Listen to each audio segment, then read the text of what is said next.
Hey friends, hope everyone is having a great day.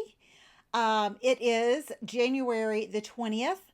We are in our second day. By the way, I'm Wendy Pope. Good to see you.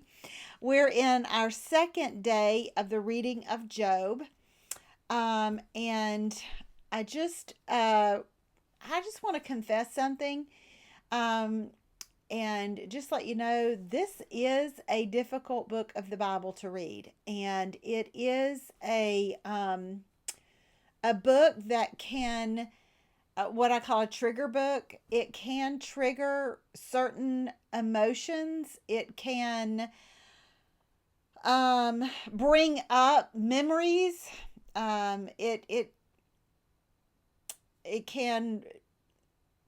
It can cause some emotional struggles in a person who has experienced deep and painful anguish in their life. So I want to encourage you to read with caution. And if you are a person who has experienced a lot of pain, in fact, we tongue in cheek said this, not picking at my friend, but I do have a friend who it seems like is a modern day Job. It's like if it could happen to her, it has, and her family, and one of those people that we refer to as the oh people. You know, when you hear something, oh, you hear the person's name, it's oh. Um, so I want to encourage you that if you are a person who has experienced trauma and pain that seems like more than the average, um,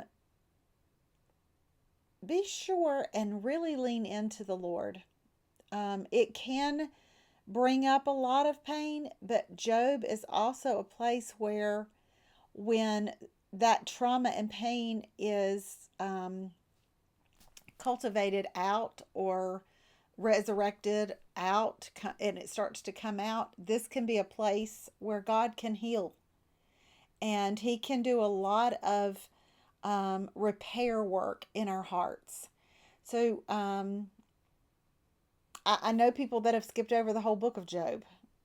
It's just too hard to understand. It's too depressing. I get all of that. Um, but I like to kind of give a little bit of a warning when I can, especially for those who have never read through the Bible. And this is not one of those books of the Bible where, even if you've not read through the entire book, you want to start reading the Bible, you pick up the Bible and say, I'm going to start with the book of Job. Even if you don't know much about the Bible at all, it's rare, or it would be unlikely that you would start with the book of Job. Let's just put it that way. Job has had one conversation with Eliphaz, kind of a back and forth, and now he cries out to God. And he has a lot of earnest, heart wrenching, heartfelt conversations with God, which I think are they're great examples of how we can approach God with our deepest pains and hurts and anguish and frustrations and questions, anger. Um, and along with David's another person in the Bible that has said, I'm crying out to you. How long is this going to last? There's evidence throughout the Bible of men and women who have cried out to God. Hagar was another one. We saw her cry out to God. So I love that there's examples like this in the Bible that show us He's not just somebody up there calling the shots. He's a relationship. He's a father that we can be in relationship with. And when times are hard and we're struggling, most children want to go to their daddy, and a heavenly daddy that is loving and kind and will receive our cries. There are a lot of schools of thought when it comes to Job.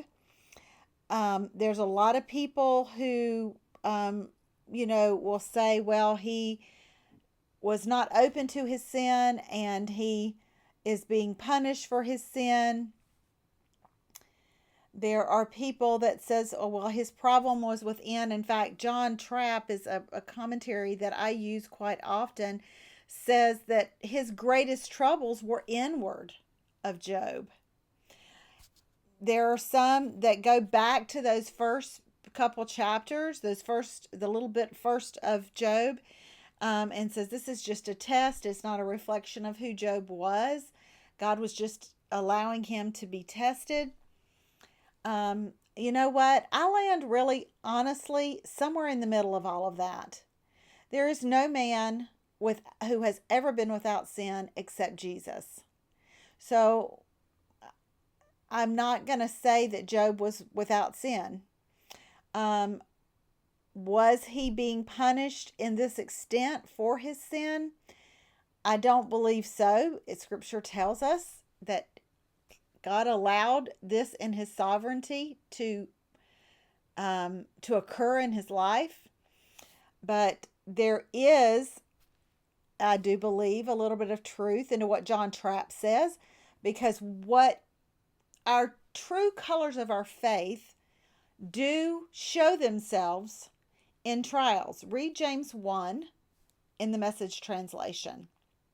Our true colors, our true faith will show itself when we are tested and going through trials. And so that is where I kind of land in the camp of there is some sin there, because it comes out. What's in your heart comes out of your mouth. And it gets really, really intense in these days of reading in him.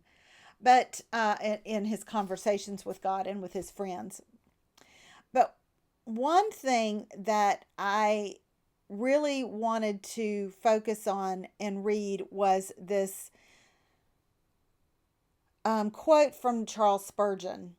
Job was not being punished, he was being honored. God was giving him a name like that of the great ones of the earth. The Lord was lifting him up and promoting him, putting him into the front rank, making a great saint of him, causing him to become one of the fathers and patterns in the church, in the ancient church of God. He was really doing for Job such extraordinarily good things that you and I, in looking back upon his whole history, might say, listen to this, y'all.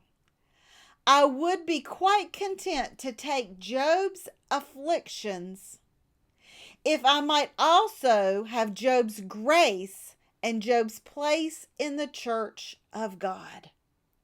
What if we approached our problems and our pain with an attitude of praise, that we're not being punished but being honored, we are not being demoted but being elevated? I'm going to tell you, this is going to be rattling around in my head in the next few weeks as I study this book and read it again. Charlotte Mason, and I hope that I'm getting the correct Mason here, so I put an I think there, said this: we will talk about having the faith to be healed, but what about having the faith to be sick? And y'all, I'm just going to leave it there. I don't have any great takeaways from these two quotes and these points and little 3 points that I can put here. This is rocking me. Do I have enough faith to be sick? Do I have enough faith to say to God, I understand this punishment. This is not punishment. You're finding me worthy. You're honoring me with this. I'm not being demoted. I'm being elevated. That's so hard for us to understand in our day and age. And I'm not pretending at all to be good at this. This is a challenge to my heart. This is a challenge to who I am and to my faith. So I'm just going to leave it out there and let you all discuss it. What if this is how we promoted things? What if our faith was so strong that we could say, bring it on, not hurry up and get me out? What if our faith was in such that we have enough faith to be sick to the point where people see us in our sickness, in our trial, and go, wow, I want what they have, because look at what they're going through, and you can't tell it at all. Yeah. Y'all have a marvelous, marvelous day. And I'll see you the next time that we get to be together on Read Through the Word. Take care.